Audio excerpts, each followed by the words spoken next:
അരുവിക്കരയിൽ തെരഞ്ഞെടുപ്പ് കാലത്ത് പ്രതിപക്ഷത്തിന്റെ വായടക്കാൻ ഉമ്മൻചാണ്ടി പയറ്റിയ അവസാനത്തെ അടവായിരുന്നു വിഴിഞ്ഞം പദ്ധതി. അദാനിക്ക് സകലതും തീരെഴുതി കൊടുക്കുന്നതിനെതിരെ പ്രതിപക്ഷം ആഞ്ഞടിച്ചെങ്കിലും അവിടുത്തെ വോട്ടർമാർ അംഗീകരിച്ചില്ലത്രേ. എന്തായാലും അദാനിയുടെ മകൻ തന്നെ തലസ്ഥാനത്തെത്തി വിഴിഞ്ഞം കരാറിന്റെ തീയതിയും ഉറപ്പിച്ച് സ്ഥലം വിട്ടു. ഉമ്മൻചാണ്ടിക്ക് ഇതിൽ പരം ആനന്ദം എന്തു വേണം? ഇനി അടിച്ചുപൊളിക്കാം എന്നതാണ് നിലപാട്. We met Honorable CM and he assured us a lot of support and we are very confident on this project. August 17 5 മണിക്ക് വിഴിഞ്ഞം തുറമുഖ കമ്പനി അഡാനി പോർട്സ് ലിമിറ്റഡുമായിട്ടുള്ള കൺസഷൻ എഗ്രിമെന്റ് ഒപ്പുവയ്ക്കുന്നതാണ്. അതായത് ചിങ്ങം ഒന്നിന് കൺസഷൻ എഗ്രിമെന്റ് ഒപ്പുവയ്ക്കുന്നതാണ്.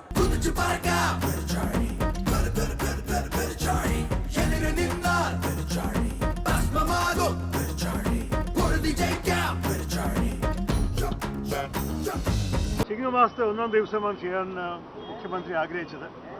അദ്ദേഹം അവരൊക്കെ ഇതിന് മുമ്പിൽ തയ്യാറാവുമെന്നാണ് പറഞ്ഞിരിക്കുന്നത്. കാരണം അവർ ഒരാഴ്ച 10 ദിവസത്തിനകത്ത് തയ്യാറായിരിക്കും. പക്ഷേ ചിങ്ങമാസത്തെ ചെയ്യണമെന്ന് വിചാരിച്ചിട്ടാണ് പിന്നെ അവർ 17-ാം തീയതി ഇതിനു വേണ്ടി വരാൻ പോകുന്നത്. പറഞ്ഞ പോലെ ഇതൊരു ട്രാൻസ്പെറൻറ്റ് പ്രോജക്റ്റാണ്.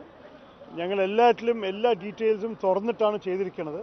അതുപോലെ തന്നെ കൺസെഷൻ അഗ്രിമെൻറ്റിലും എല്ലാ ഡീറ്റെയിൽസും അവർ പറയായിരുന്നു, ഇത്ര ഡീറ്റെയിൽഡ് കൺസെഷൻ അഗ്രിമെൻറ്റ് അവർ ചരിത്രത്തിൽ കണ്ടിട്ടില്ല. 8 പോർട്ട് നടത്തുന്ന ഒരു കമ്പനി.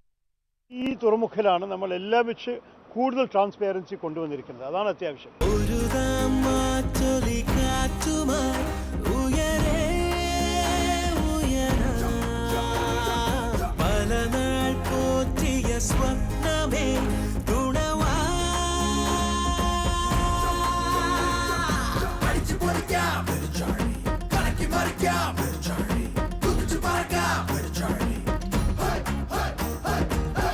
ഒരു കാര്യം കൂടി, ഈ വിഴിഞ്ഞം പ്രോജക്റ്റിനുമായി ബന്ധപ്പെട്ടുകൊണ്ട് തിരുവനന്തപുരത്തെ മീഡിയ പ്രവർത്തകർ എപ്പോഴും വളരെയധികം പിന്തുണ നൽകിയിട്ടുണ്ട്.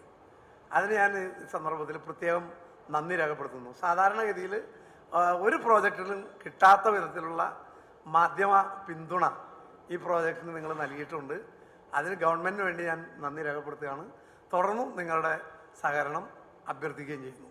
അടിച്ചുപൊളിക്കൽ മാത്രമല്ല, VS-നെ പോലുള്ള വികസന വിരുദ്ധരോട് പോ മോനെ ദിനേശ എന്നും പറഞ്ഞ് പാട്ടും പാടി നടക്കുകയാണ്.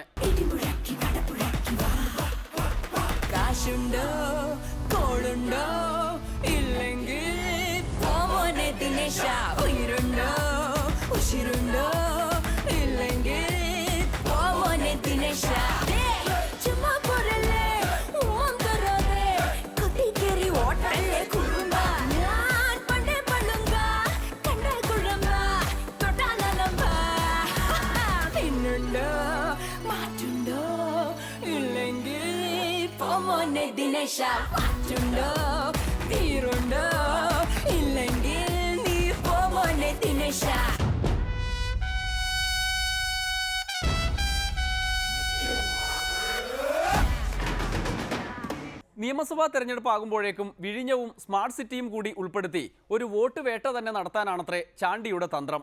ഇടതുപക്ഷം അപ്പോഴും കൈവിട്ടുപോയ ഹൈന്ദവ വോട്ടുകളെക്കുറിച്ച് ചർച്ച നടത്തി നേരം പോക്കുമല്ലോ. അവസാന ഘട്ടത്തിൽ CBIയെ പിടിച്ച് ആ TP വധം കൂടി എടുത്തിട്ടാൽ ഭരണസ്ഥിരത എന്ന സ്വപ്നത്തിലേക്ക് കുതിക്കാമെന്നും ചാണ്ടി കണക്കുകൂട്ടുന്നു.